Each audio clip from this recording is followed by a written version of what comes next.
Welcome to our channel. నేను మీ లక్ష్మణ్. ప్రస్తుతం అంతా పట్టున్నారు ప్రముఖ రియల్ ఎస్టేట్ అడ్వైజర్ ఎం నరేంద్ర కుమార్ గారు. సార్ నమస్తే. నమస్తే అండి. అసలు రియల్ ఎస్టేట్ అంటే ఏంటి? రియల్ ఎస్టేట్ అనేది జనరల్గా ఇప్పుడు రియల్ ఎస్టేట్ అంటే ల్యాండ్ రిలేటెడ్ సబ్జెక్ట్. అది అందరికీ తెలిసిందే. ల్యాండ్ కానీ బిల్డింగ్స్ కానీ దేని కానీ రియల్ ఎస్టేటే అని అంటారు. సో ఇందులో రియల్ ఎస్టేట్లో depends upon the work how they do. అంటే కంపెనీస్ డిఫరెంట్ కంపెనీస్ ఉన్నాయి, డిఫరెంట్ పీపుల్ ఉన్నారు మార్కెట్లో. ఎక్స్పీరియన్స్తో చేసేవాళ్ళు ఉన్నారు, ఇన్ఎక్స్పీరియన్స్తో చేసేవాళ్ళు ఉన్నారు. Experienced people they do in a perfect way real estate అంటే రియల్గా ఉండేట్టుగా. అండ్ కొంతమంది ఎక్స్పీరియన్స్ లేని వాళ్ళు చాలామంది వచ్చి వాళ్ళ వల్ల కరెక్ట్గా చేసేవాళ్ళు కూడా బ్లేమ్ అయ్యే సిచ్యువేషన్స్ వస్తున్నాయి. They are purely unreal business they are doing. అంటే సిస్టమ్స్ ఫాలో కావట్లేదు. వాళ్ళు సిస్టమ్ ఫాలో కాకుండా వాళ్ళు చేసే కొన్ని తప్పుల వల్ల నిజంగా రియల్గా పర్ఫెక్ట్గా చేసే రియల్ ఎస్టేట్ కంపెనీస్ కూడా ఈ మధ్య కొంచెం ఏంటంటే నమ్మకం లేకుండా ప్రజలు నమ్మకుండా పోవడం అనేది జరుగుతుంది. అందుకని నేను దీన్ని రియల్ ఎస్టేట్ను రియల్ అంటూ మళ్ళీ అన్రియల్ కూడా అంట. ఎందుకు అన్రియల్ అంట అంటే అది కస్టమర్ చెక్ చేసుకోవాల్సిన విషయం.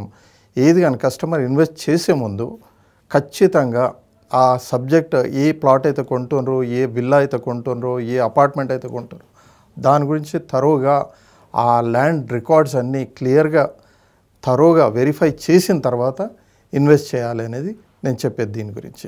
సాధారణంగా ఏజెంట్ల ద్వారానే మనం ఇన్వెస్ట్ చేస్తూ ఉంటాం.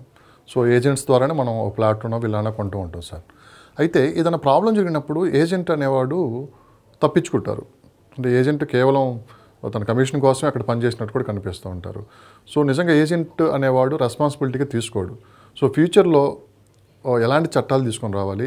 సో మనం ఏదైనా ప్రాపర్టీ కొన్నప్పుడు ఏజెంట్ ద్వారా ఏజెంట్కి కూడా దాంట్లో భాగమయ్యేటట్లు ఎలాంటి చట్టాలు తీసుకొని రావాలంటే మీరు ఏం చెప్తారు? యాక్చువల్ రియల్ ఎస్టేట్ అంటేనే it is totally depending upon the agents అండి.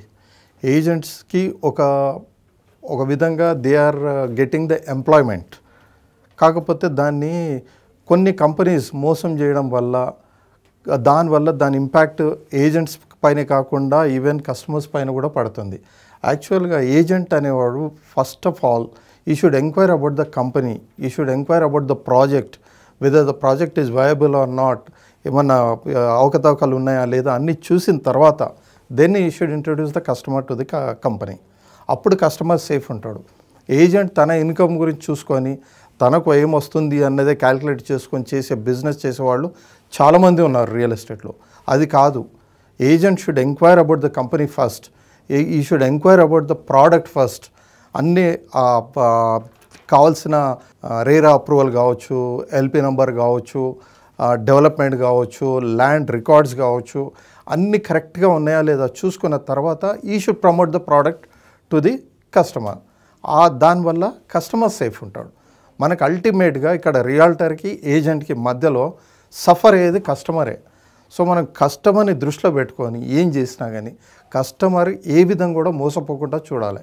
జనరల్గా ఏజెంట్ ఏంటి, రేపు పొద్దున కంపెనీ ఏదన్నా మూసేసాను అనుకోండి, సింప్లీ ఎస్కేప్ అవ్వడానికి ఆస్కారం లేదు. నాకేం తెలుసు అండి, నేను తీసుకెళ్ళినా కట్టించాను, వాళ్ళు కట్టారు, అక్కడ కట్టారు అమౌంట్, నాకేం సంబంధం అనడానికి వీలు లేదండి. బికాస్ మిమ్మల్ని నమ్మి కస్టమర్ ఎప్పుడు కూడా ఒక ఏజెంట్ చెప్పాడంటే అతన్ని నమ్మి వస్తారు ఆ కంపెనీకి. వచ్చినప్పుడు ఫస్ట్ అసోసియేట్ నమ్ముతున్నాడు, ఏజెంట్ని నమ్ముతున్నాడు, తర్వాత కంపెనీని నమ్ముతున్నాడు, అప్పుడు ఇన్వెస్ట్ చేస్తున్నాడు డబ్బులు. So both are responsible, company as well as agent. ఇద్దరు రెస్పాన్సిబుల్గా కస్టమర్కి ఆన్సర్ చేయాలి. అల్టిమేట్గా సఫర్ అయ్యేది కస్టమర్. కాబట్టి ఏదైనా కంపెనీలు ఇప్పుడు కలెక్ట్ చేసేసుకొని బోర్డు తిప్పేసి వెళ్ళిపోతారు. అట్లాంటప్పుడు అల్టిమేట్ సఫర్ అయ్యేది కస్టమర్. అండ్ కస్టమర్స్ ఇంకా ఏ ఆస్కారం లేక ఏజెంట్. ఇప్పుడు మనము ఒక గోల్డ్ స్కీమ్ది ఒకటి చూసాం మనం, విజయవాడలో జరిగింది. అగ్రిగోల్డ్ అనేది ఒక company, they have collected the amounts gone. తర్వాత ఏజెంట్స్ ఇంటికి అందరు కస్టమర్స్ వెళ్ళి వాళ్ళు ఇబ్బంది పెడితే కొంతమంది ఏజెంట్స్ కూడా ఆత్మహత్యలు చేసుకున్న సందర్భాలు కూడా చూసాం మనం. కాబట్టి నేను ఏజెంట్స్ కూడా చెప్పేది ఒకటే, మీరు ఫస్ట్ ఆఫ్ ఆల్ కంపెనీ గురించి ఎంక్వైరీ చేయండి, చేసిన తర్వాత కస్టమర్ని తీసుకొని ఇంట్రడ్యూస్ చేయండి. అండ్ ఇంకోటి, ఇది కూడా ఓవర్కమ్ కావడానికి నేను గవర్నమెంట్ అథారిటీస్ రిక్వెస్ట్ చేసేదంటే ఒక సెపరేట్ చట్టం దీనికి కూడా రావాలి. ఆల్రెడీ రేరా అనేది ఉంది.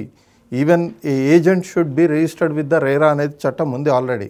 దాన్ని కరెక్ట్గా ఇంప్లిమెంట్ చేసి స్ట్రిక్ట్గా ఇంప్లిమెంట్ చేస్తే ఇటువంటి జరిగే మోసాలన్నీ జరగకుండా ఉంటాయనేది నా అభిప్రాయం అండి.